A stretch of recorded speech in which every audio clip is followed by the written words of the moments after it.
ನಮಸ್ಕಾರ, ನಾನು ಮಂಜುನಾಥ್ ಕಾಮತ್. ನಾನೀಗ ದಕ್ಷಿಣ ಕನ್ನಡ ಜಿಲ್ಲೆಯ ಪುತ್ತೂರಿನ ಕಾರಂತರ ಬಾಲವನದಲ್ಲಿದ್ದೇನೆ. ಅವರು ತಮ್ಮ 20ನೇ ವರ್ಷಕ್ಕೆ ಪುತ್ತೂರಿಗೆ ಬರ್ತಾರೆ. ಇಲ್ಲಿ ಮನೆಯನ್ನು ಕಟ್ಟಿಕೊಂಡು ಮುಂದಿನ 40 ವರ್ಷಗಳ ಸೃಜನಶೀಲ ಬದುಕನ್ನು ಇಲ್ಲಿ ಕಳೀತಾರೆ.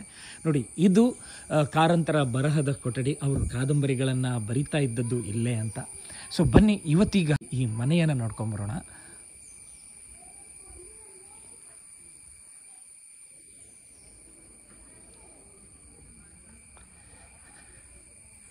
ಹಳೆಯ ಪೀಠೋಪಕರಣಗಳನ್ನು ಹಾಗೆ ಇಟ್ಟಿದ್ದಾರೆ. ಪುತ್ತೂರಿನಲ್ಲಿ ನನ್ನ ಸುತ್ತಲಿನ ಕೃಷಿ ಜೀವನದ ದೈನಂದಿನ ಲಯಬದ್ಧತೆಯನ್ನು ಗಮನಿಸುತ್ತಾ ಕಲಿಯುವ ಅವಕಾಶ ನನಗೆ ದೊರಕಿತು. ಇದೇ ನನ್ನ ಬರವಣಿಗೆಗೆ ಮೂಲಭೂತ ಪ್ರೇರಣೆ ಅಂತ ಶಿವರಾಮ್ ಕಾರಂತರು ಹೇಳ್ತಾರೆ. ಬನ್ನಿ, ಒಳಗಿನ ಕೋಣೆಯನ್ನು ನೋಡೋಣ.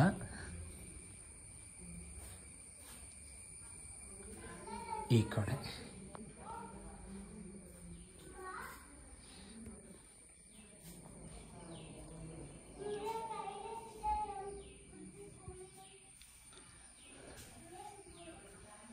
ಕಡಲ ತೀರ Bhargava, doctor K Shivaram Karanth. Photo ತೆಗೆದವರು ಖ್ಯಾತ ಛಾಯಾಗ್ರಾಹಕ ಅಶ್ರು ಮೋಹನ್ ಅವರು.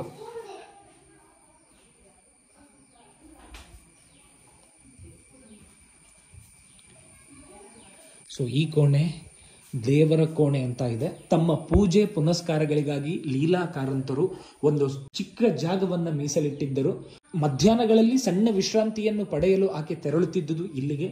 ಬಾಲವನಕ್ಕೆ ಭೇಟಿ ನೀಡುತ್ತಿದ್ದ ಅನೇಕ ಅತಿಥಿಗಳು ಉಳಿದುಕೊಳ್ಳುವ ಕೋಣೆಯು ಇದೇ ಆಗಿತ್ತು.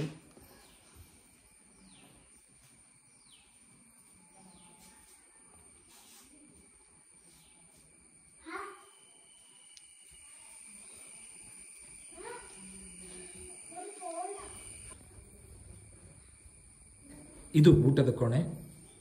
ಈ ಕೋಣೆಯಲ್ಲಿ ಜಗತ್ತಿನೆಲ್ಲೆಡೆಯಿಂದ ಬರುತ್ತಿದ್ದ ಅತಿಥಿಗಳು, ಜ್ಞಾನಪೀಠ ಪ್ರಶಸ್ತಿ ವಿಜೇತರು ಹಾಗೂ ಅವರ ಕುಟುಂಬದೊಂದಿಗೆ ಆಹಾರ ಹಾಗೂ ಸಂಭಾಷಣೆಗಳನ್ನು ಹಂಚಿಕೊಳ್ಳುತ್ತಿದ್ದರು. ಪ್ರಾರಂಭದಲ್ಲಿ ಕಾರಂತ ಕುಟುಂಬವು ನೆಲದ ಮೇಲೆ ಕುಳಿತು ತಮ್ಮ ಭೋಜನವನ್ನು ಮಾಡುತ್ತಿದ್ದರು. ನಂತರ ಬಾಲವನಕ್ಕೆ ಭೇಟಿ ನೀಡುತ್ತಿದ್ದ ಅನೇಕ ವಿದೇಶಿ ಬುದ್ಧಿಜೀವಿಗಳು ಹಾಗೂ ಕಲಾವಿದರ ಸೌಕರ್ಯದ ಸಲುವಾಗಿ ಊಟದ ಮೇಜು, ಕುರ್ಚಿಗಳು ಜೊತೆಗೆ ಪಿಂಗಾಣಿ ಊಟದ ಪರಿಕರಗಳನ್ನು ಬಳಸತೊಡಗಿದರು.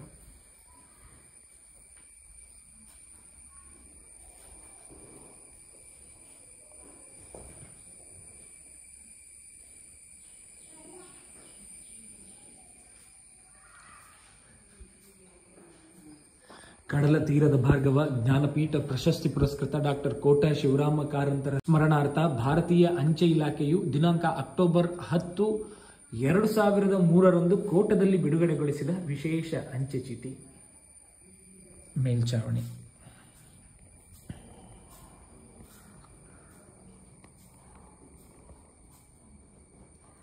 ಇದು ಅಡುಗೆ ಕೋಣೆ.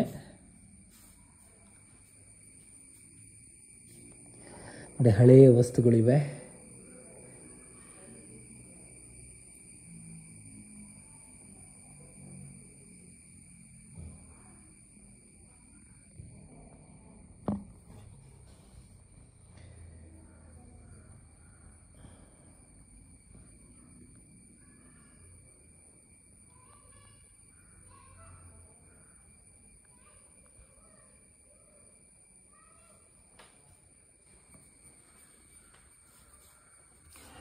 ಅಡುಗೆ ಕೋಣೆ.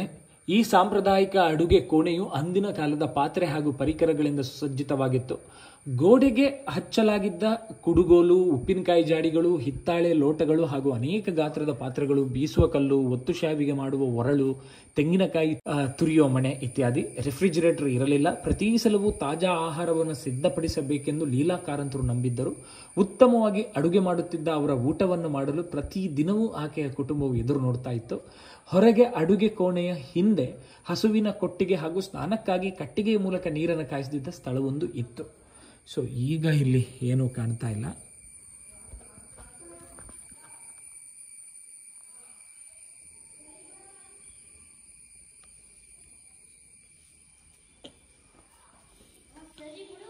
ಇಲ್ಲೊಂದು ಕೋಣೆ.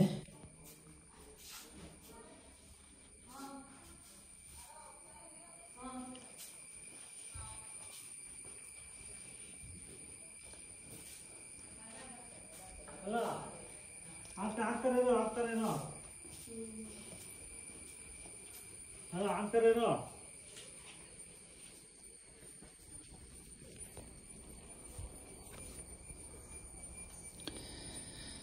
ಬಾಲವನದಮ್ಮ. ಶಿವರಾಮ ಕಾರಂತರ ಪತ್ನಿ ಲೀಲಾರನ್ನು ಬಾಲವನದಮ್ಮ ಎಂದು ಆತ್ಮೀಯವಾಗಿ ಕರೆಯುತ್ತಾ ಇದ್ದರು. ಅವರನ್ನು ಸಂಜೆ ಭೇಟಿ ಮಾಡಲು ಬರುತ್ತಿದ್ದ ಜನರನ್ನು ಇಲ್ಲಿಯೇ ಕುಳಿತು ಮಾತನಾಡಿಸುತ್ತಿದ್ದರು. ಆಕೆಯನ್ನು ಭೇಟಿ ಮಾಡಲು ಬರುತ್ತಿದ್ದವರ ಪೈಕಿ ತಮ್ಮ ಸಮಸ್ಯೆಗಳು ಹಾಗೂ ಅಳಲನ್ನು ತೋಡಿಕೊಳ್ಳುತ್ತಿದ್ದ ಬಡವರು ಹಾಗೂ ದೀನದಲಿತರು ಇರುತ್ತಿದ್ದರು.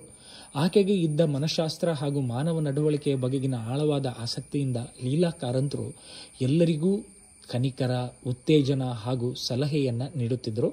ಬೇಡಿ ಬಂದವರು ಯಾರನ್ನೂ ಆಕೆ ಹಿಂದಿರುಗಿ ಕಳಿಸುತ್ತಿರಲಿಲ್ಲ.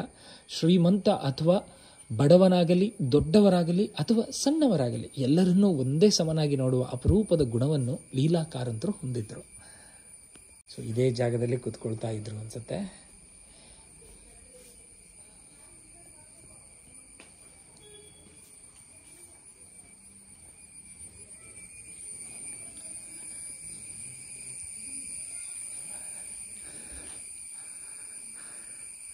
ಇದು ಕಾರಂತರು ಜೀವಿಸಿದ ಮನೆ.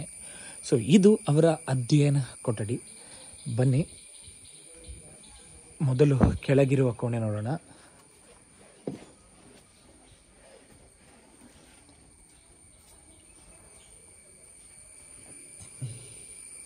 ಈ ಕೋಣೆಯಲ್ಲಿ ಈಗ ಏನೂ ಇಲ್ಲ.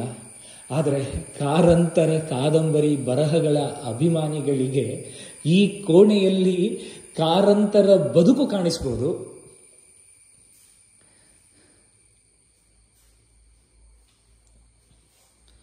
ಬನ್ನಿ ಮೇಲೆ ಹೋಗೋಣ. ನಾನು ಈ 20 ದಿನದಲ್ಲಿ 3 ಕಾರಂತರ ಕಾದಂಬರಿಗಳನ್ನು ಓದಿ ಮುಗಿಸಿದೆ. ಒಂದು 2-3 ದಿನದ ಹಿಂದೆ ಓದಿ ಮುಗಿಸಿದ್ದು ಔದಾರ್ಯದ ಉರುಳಲ್ಲಿ.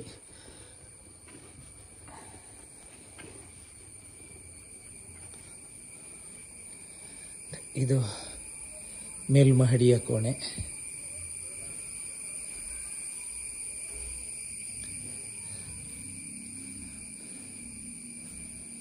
ಇಲ್ಲೇ ಕೂತು ಶಿವರಾಮ್ ಕಾರಂತರು ಕಾದಂಬರಿಗಳನ್ನು, ವಿವಿಧ ಬರಹಗಳನ್ನು ಬರಿತಾ ಇದ್ರು ಅಂತ.